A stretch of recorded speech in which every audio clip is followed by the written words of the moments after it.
Hello and welcome to the My Wool Mitten podcast. My name is Carrie and I'm coming to you from the middle of the Mitten, Michigan's Lower Peninsula, where I live on a small sheep farm with my family and my livestock.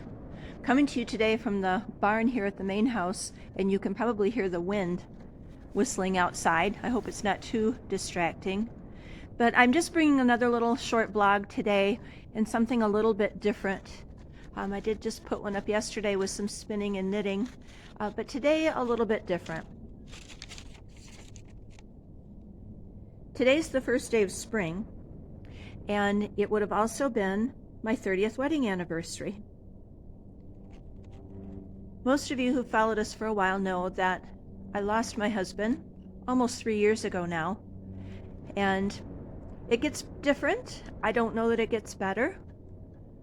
And I'm not coming to you today to be sad or to make you feel sad, but I just can't look at this first day of spring and my life today without thinking about the person who was responsible for so much of it, and that was my Bill. I miss him every single day, and mostly I miss the conversation, I think.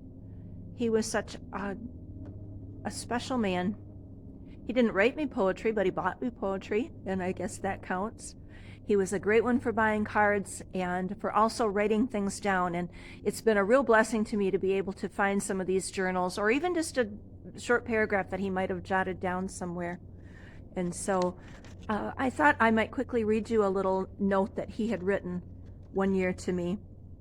He wrote, "Dear Carrie," of course, that's me.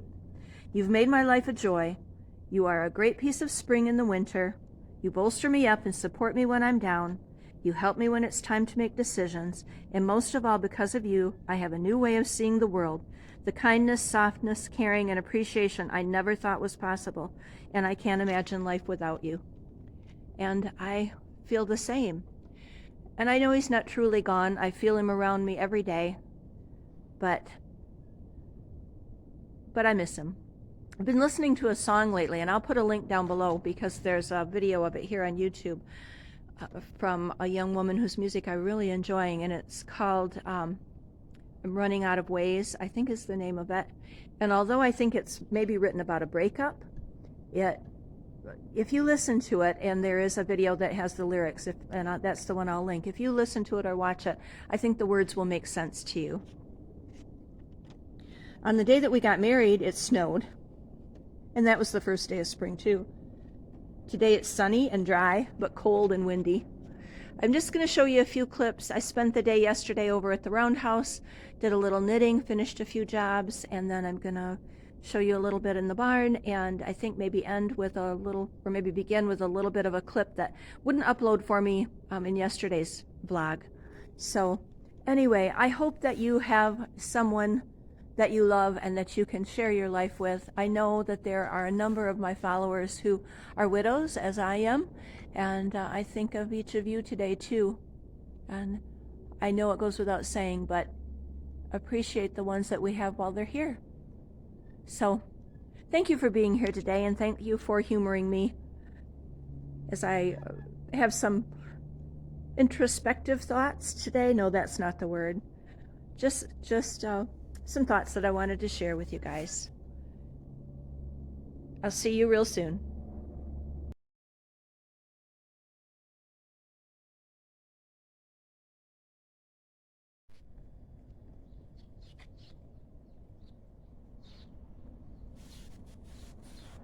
I think the thing that I miss the most is conversation. Being able to sit up in the middle of the night with a cup of coffee and talk about plans, what we would change, what we would do the same. Style, you look like you're wearing decoration in your hair. Look at you. And there's Susan, Okapi, Malala. Oh, here's the goofy youngsters. But anyway, that's what I miss.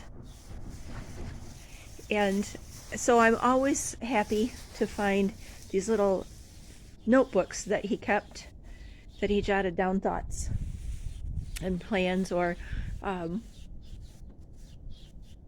lists of things that we had or that we needed to do, that kind of stuff. And I just came across one, and I will have shown you a picture of it, or I'm going to show you a picture of it here. And usually he put the date on it. He didn't have on that one. I'm not sure why. But one of the things that he wrote was that he would have liked to add 20 breeding ewes to what we already had at that time, and some new fencing as well. Well, my love, I didn't add 20, but we've got a good 10. They're not as consistent as you would have liked. Bill loved to look out and have everything look the same, and we had gotten that with our Corriedales. And I guess our Shetlands do,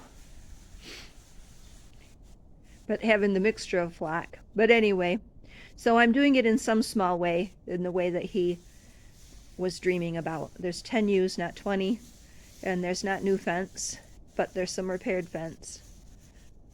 And so I'm thinking about that today on this first day of spring, and getting closer to shearing and getting closer to lambing, and remembering our 30th anniversary, and how lucky I was to have such a special person in my life, and to still have him here in my life.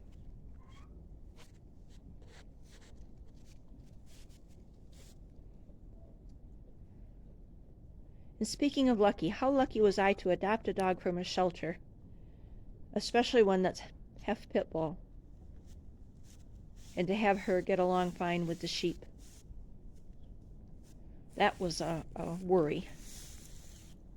You're not expecting any lambs, are you, Tomoa? Not yet.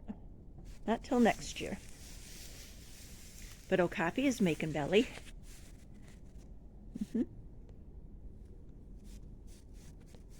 You and your little mustache. High style. Oh, what happened to your ornamentation there? Here's Style. If you guys have been following the progress on my Boscular sweater, it's her fleece that I'm spinning for that.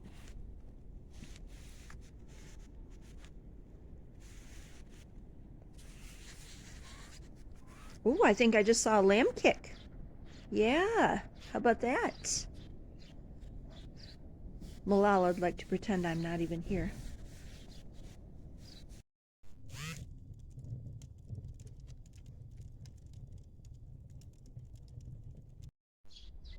Hello friends, I've been working down in the barn this morning and cleaning up, and going to be time to sweep cobwebs again.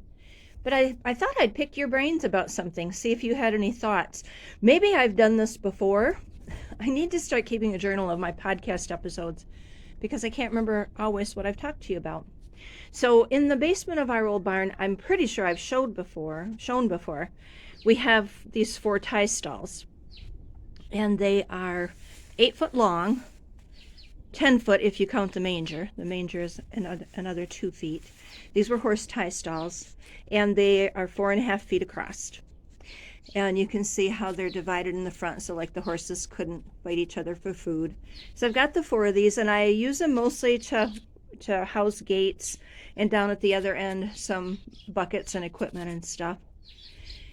But I was thinking, I wonder if there could be a better use for these. Back in the day when we had all the Corriedales, these were lambing jugs, because there's hooks on the end that gates could go across the front. That worked really well. Now, in the last few years, I haven't done that, and I'm sure the Shetlands wouldn't like that, because they would be shut up from everybody else, so that's not going to work for that. And I mean, they're fine, just like they are. They would be too much to take apart to reuse the lumber. The way they're in, this is actually cement floor, and if Patty or Julie, my stepdaughters, were watching, I believe this used to be, because this is the main part of the barn, and if I remember right, they used to bring cattle in here. I think there used to be a gutter up in here, and then I think your dad ran sheep in here, right? So anyway, but yeah, these were horse tie stalls, and another reason I wouldn't take them out, if I ever sell this place, there's a nice set of 4 tie stalls here. But I had thought once that it could be a nice chicken coop for just a few chickens, because I could go across the front, put chicken wire across here, and a gate across, or a door across the back, and the manger could be nesting boxes. So anyway, just wondering, I mean, maybe the best use of the space is just storage. I could even stack hay in here, you know, so it was closer, but it's pretty easy to throw it down from upstairs. So anyway, just thinking, spring's coming, have a little more energy, and you start to think about jobs that you probably won't ever get done, right?